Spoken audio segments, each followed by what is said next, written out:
Warning, this content may be disturbing to some. Viewer discretion is advised. 19 children who died in the early to mid-1900s were buried in a lot at the historic Elmwood Cemetery with no headstones. It was owned by one woman who ran an orphanage in the 1900s. This lot was purchased around 1923. These children were considered undesirable, maybe in their teens. Some would have health issues. Children who were considered unattractive or troublemakers. Some were preemies taken from hospitals. These children's fate were held at the hands of one woman, a woman who ran an organized black baby market. She stole children, abused children, and neglected children, all for profit and notoriety. Many Hollywood stars have chosen adoption. It seems to be extremely popular in Hollywood. Modern-day stars such as Sandra Bullock, Charlize Theron, and Angelina Jolie, to name a few. But let's go back in time and briefly talk about Joan Crawford. She was a well-known actress who starred in movies in the 1920s and 30s, even longer. Joan Crawford was an American actress born in the early 1900s. She started her career as a dancer. She debuted on Broadway. She signed a motion picture contract with MGM in 1925. In the early years of her career, she was frustrated by the small acting parts she received, but over time, she launched a publicity campaign and built her image by the end of the 1920s. Crawford typically played the roles of a hard-working woman who would find romance and financial success, a real rags to riches story. It was aimed at the Depression-era audiences, very popular with the women. She became a prominent Hollywood star, one of the highest paid women in the United States. The end of the 1930s, her movies started to lose money. She was absent from Hollywood for about 2 years, but she staged a comeback starring in Mildred Pierce in 1945. She won an Academy Award for Best Actress for that role. Crawford married 4 times. Her first 3 marriages ended in divorce. The last ended with the death of her husband, Al Steele. She adopted 5 children, one of whom was reclaimed by his birth mother. Kathy and Cynthia were twins. She also adopted a son, Christopher, and a daughter, Christine. But Crawford's relationship with Christine and Christopher was very toxic. Crawford disinherited Christopher and Christine, and after Crawford died, Christina published a tell-all book called Mommy Dearest. For those who don't know, Mommy Dearest was about the memories of Christina's childhood being raised by Joan. Christina claimed her mother was an alcoholic, unstable, and cruel to her, including her siblings, the household staff, and family friends. She claimed Joan had many affairs with various men. She states that Joan made her call them uncle. Christina also claimed that her mother's controlling behavior continued into her adulthood. Joan removed Christina and her brother from the will before she died, so maybe Christina was bitter. Many stars stood up for Joan and said that the claims were false, which leads me to the main reason I made this video. This is where things tie together. Not all adoptions have happy endings. Some children fall through the cracks. 2 of Joan's children, Kathy and Cynthia, the twins, they were adopted through the Tennessee Children's Home Society. She adopted Christina and her son, Christopher, through a different agency. Other stars such as June Allison and husband Dick Powell used the Memphis-based Tennessee Children's Home Society as the adoption of their children under the operations of Georgia Tann. So did Lana Turner, Mary Pickford, and the writer Pearl S. Buck. The New York Governor Herbert Lehman, who signed a law sealing birth certificates from New York adoptees in 1935, also adopted a child through that agency. Georgia Tann and the Tennessee Children's Hospital are also responsible for the kidnapping of Ric Flair, the professional wrestler. Ric Flair spoke out in an interview a year ago on a YouTube channel called Club Shay Shay. His adoptive mother and father were good people, and he loved them very much. His mother was an actress and his father was a doctor. He claims they were both very smart people and they treated him very well. He found out when he was 5 from his parents that he was adopted, but since he found out that he was kidnapped, he's chosen to celebrate his birthday on March 18th, which is his adoptive day, instead of his birth date that they gave him on February 25th. The Tennessee Children's Home Society operated orphanages in various counties in Tennessee in early to mid-1900s. Do not confuse them with the current Tennessee Children's Home. It was the oldest child placement agency in the state. It was chartered as a private nonprofit corporation in 1897. The society received community support from organizations that aligned with its mission.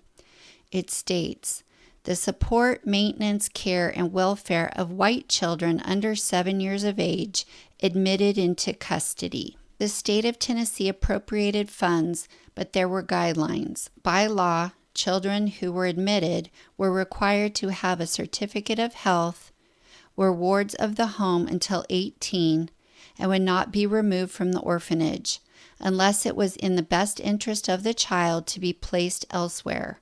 And such placement must be approved by the home and or the state as a requirement. Every child in the home must be reported to the state controller of the child's date of admission, date of birth, their sex, and general condition for the benefit and protection of the child. The main office was located in Nashville, but in 1913 the Secretary of State granted a second charter to the agency and it started sending field agents out into all portions of the state. It established branch offices in Memphis, Knoxville, Chattanooga, and Jackson, the Shelby County arm of the Tennessee Children's Home. Here's a little background information on Georgia Tann. She was born as Beulah George Tann. In later years, she went by Georgia. She was born July 18th, 1891. She was born in Philadelphia, Mississippi, to Beulah Isabella Yates Tann and George Clark Tann. Her mother was a social contributor and her father was a chancellor of the 2nd District of Mississippi for 27 years. Her family was prominent and well-to-do. It was reported that George, her father, was domineering. Folks described him as harsh, opinionated, cold, arrogant, and a womanizer. They grudgingly respected him but did not like him. Georgia was somewhat a tomboy who liked wearing flannel shirts and dressing down. So at the age of 5, he put her in piano lessons. The lessons continued until adulthood. He wanted his daughter to become a concert pianist. Her father had a strong interest in orphans. They lived in a popular neighborhood. It was a gathering spot for kids. Her father would sometimes bring home abandoned or neglected kids and mention that he needed a doctor or a minister or a school teacher to help him decide what to do with them. She had a younger brother, Robert Roy Tann. He was adopted, and allegedly Robert was younger than Georgia. She attended Martha Washington College located in Abington, Virginia. She graduated with a degree in music in 1913, but she also took courses in social work at Columbia University in New York for 2 summers. She wanted to become an attorney and follow in her father's footsteps. She hated playing the piano, so she read the law books and passed the bar exam in Mississippi. Her father did not approve of this because she was a woman. It wasn't her place in life, in his opinion. Georgia had zero interest in getting married and having children. She decided to work as a teacher, and then she entered into social work. She worked in Texas as a social worker for a brief time, but quit. She never stayed long at any job. Georgia met a woman named Ann Atwood while teaching. She brought Ann home to meet her parents. They carried on a relationship semi-privately. Georgia found a career path as the receiving director at the Kate McWillie Powers Receiving Home for Children. Ann worked as a house mother at the facility. In 1922, Georgia adopted a baby girl and she named her June. and Ann had a child out of wedlock in 1924 and named him Jack. Same-sex marriages during those times were not accepted, so to ensure Ann would inherit her belongings if she were to die, she adopted Ann. Ann was 8 years younger than Georgia. Georgia was terminated from her job for controversial child placement methods. So Georgia and Ann relocated to Memphis, Tennessee in 1924. They moved in together full-time with their children, and Ann told people she was a divorced woman. Eventually, Georgia was hired in Memphis as the executive secretary of the Shelby County branch of the Tennessee Children's Home Society. The Tennessee Children's Home was the largest in the state. As time went by, Georgia Tann used aggressive tactics to eventually take over the organization by 1925. She was considered arrogant and cold like her father. Agencies charged small fees for their services. The law allowed the society to charge $7 for adoptions within Tennessee, but Georgia also arranged for out-of-state private adoptions, which she charged a premium fee. Up to 80% of those adoptions were set up for parents in New York and California. In states such as Mississippi, Arkansas, and Missouri, could be arranged for around $750. Georgia took out ads in the newspapers. The ads contained pictures of adorable, blonde-haired, blue-eyed babies dressed in cute little outfits. One ad read, "Are you in the market for a 14-month-old boy?" Another read, "Are you in the market for a real-life Christmas present?" She advertised the children as if they were puppies. She traveled around giving speeches.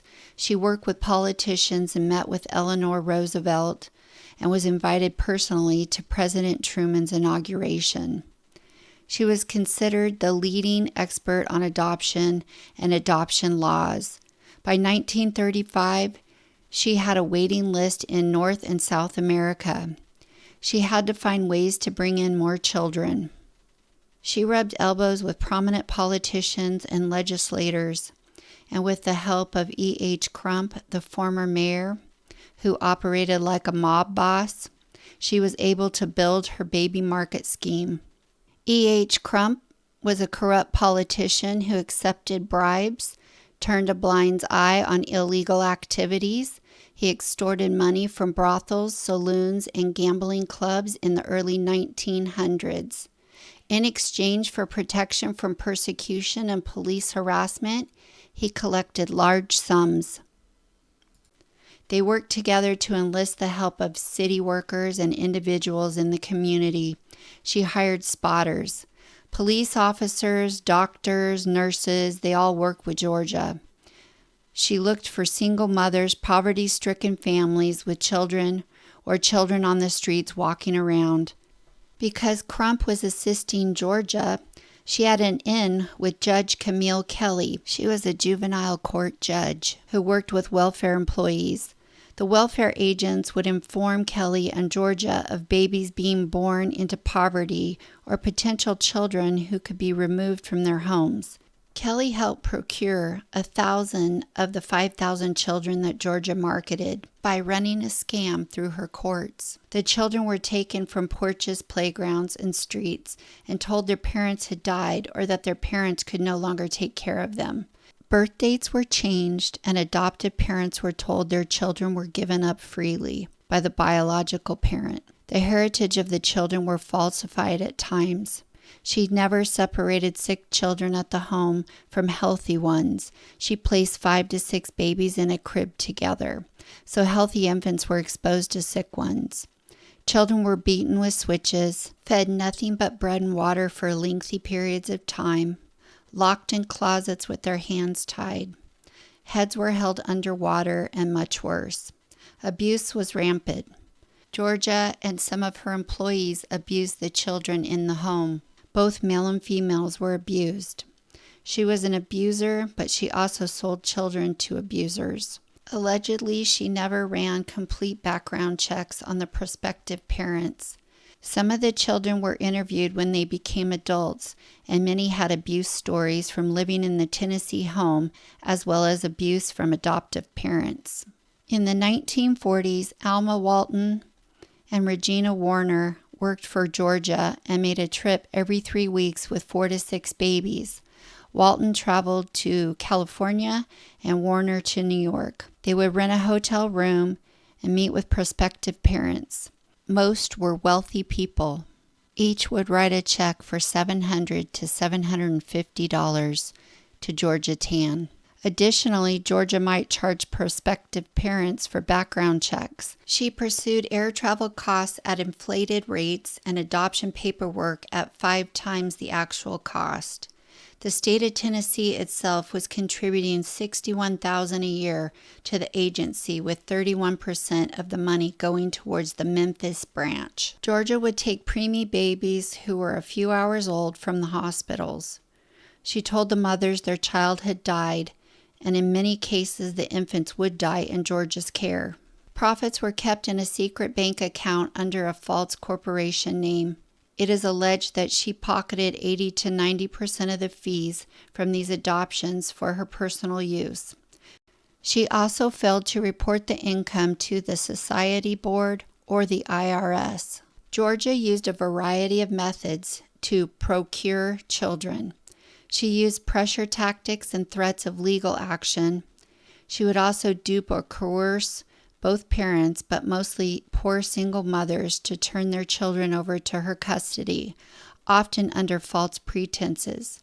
Alma Sipple was one of her victims. Alma gave birth to a little girl on August 27, 1945. She named the child Irma. Her boyfriend was in the Air Force and recently deployed to the Panama, so Alma settled into a 1-bedroom apartment. Roughly 6 weeks later, Georgia stopped by her apartment and stated that she was looking in on a neighbor. The neighbor was suspected of abusing her child. Georgia returned the next day and noticed that baby Irma had a cold. Georgia offered to take the child to the hospital to have her checked out. Alma did not have the funds to take her to the doctor, and with some persuasion, Alma agreed. Georgia encouraged Alma to wait at home because she said if the hospital knew she was the mother, they would charge her for the hospital visit. The next morning, Alma went to the hospital to check up on her daughter and see how she was doing. The hospital informed her that custody of the child was given to the Tennessee Children's Home Society. Within a few days, Georgia told Alma her baby had pneumonia and died. Alma tried to make funeral arrangements, but Georgia said that she had taken care of it. Alma had no idea her child was alive and adopted out to a couple in Cincinnati. Fast forward to December of 1989, and Alma was watching an episode of Unsolved Mysteries, and they ran a segment on Georgia Tann. The show recommended the viewers who had dealings with Georgia reach out to the group Tennessee Rights to Know. The group was helping families reunite with their children who had been kidnapped and adopted out. Alma reached out and was reunited with her daughter within 7 months of the episode airing, 44 years later. Many of these children were never reunited with their biological families. Georgia also arranged to take children away from their parents who were inmates at Tennessee mental institutions. In some cases, mothers would drop their child off at nursery school and be told that afternoon that their child was taken by welfare agents. Sometimes children were placed in foster care due to an ill parent or unemployment, and being told that it was temporary, but instead Georgia would adopt them out or show no record of the child being placed. Eventually, the Child Welfare League of America caught on to Georgia and dropped Tennessee Children's Home Society from its qualified list in 1941. They caught her destroying records and falsifying records. But this didn't stop Georgia. She continued. Adoptive parents found out as well. If they confronted her, Georgia would threaten the parents with legal action to force the surrendering of their child. Shelby County Court Judge Camille Kelly worked in sync with Georgia to sanction these tactics. They would accuse the adoptive parents of abuse or neglect. Judge Camille would side with Georgia and remove the child. At times, divorced mothers would lose custody of their children and be awarded to the court under Judge Camille. Allegedly, many children were placed in homes used for child labor on farms or with abusive families. One child who was sold off by Georgia, named Jim Lambert, recalled being removed from his home by Georgia, as well as his 3 siblings. It took place in 1932. He was later abused by his adoptive mother. When he finally found the information about his biological mom, she had already passed away. In the 1930s, Memphis had the highest infant mortality rate, mainly due to Georgia's homes. In 1943, a wealthy businessman donated a mansion to the society. Offices and intakes were on the lower level, and the nurseries were upstairs. Staff wore all white nursing attire, even though they were not nurses. Children were sedated at times. Challenging children were allowed to die by means of malnutrition. Georgia frequently ignored physicians' recommendations for the care of sick children. Many children were unaccounted for when they died. The exact number of deaths are unknown. The rough estimate is 500 deaths due to mistreatment. In 1950, Governor Browning launched a state investigation into Georgia Tann and her arrangement of questionable adoptions. Governor Browning gives the following details. While the financial transaction of Miss Tann were shocking enough, other facts came to our attention which disturbed us even more. We found that on many occasions babies had been taken from their mothers at the hospital when only a few hours old and placed in nursing homes in and about Memphis, where they were without medical care. Many of these children not only died, but the children placed in the Memphis home itself were not properly cared for. Many children died while there as a direct result of violations of physicians' orders. Doctors would prescribe formulas and medicines which were completely disregarded on orders from the director of the Memphis home. When Georgia was questioned about her illegal practices, Georgia indicated that documents related to adoptions were shielded by state privacy laws, and that the society was not violating any laws by destroying files. State investigators discovered that the society was a front for a broad black market adoption ring headed by Georgia. It was estimated that Georgia stole around 5,000 children. Records indicate that between 1940 to 1950, the agency placed 3,000 children in New York and California. New York and California vowed to take action, but the children's adoptions were never investigated. In spite of the investigative findings, no one was ever held accountable for the cruelty committed against these families, as Georgia Tann died of uterine cancer just 3 days before the state filed charges against the orphanage. Some of her adoptions brokered up to $5,000 for out-of-state. They found the secret bank accounts and the irregularities in the records. They also found that Judge Camille Kelly had railroaded through hundreds of adoptions without following state law. The investigations were unable to find direct evidence that Kelly received payments from Tann for her assistance. They did note that her yearly income could not have otherwise supported her lifestyle. The investigators recorded an incriminating phone call where Kelly attempted to bribe a potential witness. Kelly announced on November 10th that she would retire from 30 years on the bench. She died in 1955 without being prosecuted or being made to answer for her involvement. 3 months after Georgia Tann's death, the state of Tennessee sued Tann's estate for $500,000. The case was settled out of court. Her beneficiaries gave up 2/3 of her $82,000 estate. Anne lived another 45 years. The Tennessee Children's Home Society was permanently closed in 1950. Over several decades, 19 of the children who died at the Tennessee Children's Home Society, due to the abuse and neglect that Georgia subjected them to, were buried in a lot at the historic Elmwood Cemetery with no headstones. Georgia bought the lot sometime before 1923 and recorded the children there by their first names. In 2015, the cemetery raised $13,000 to erect a monument to their memory. Thanks for watching. Bye-bye.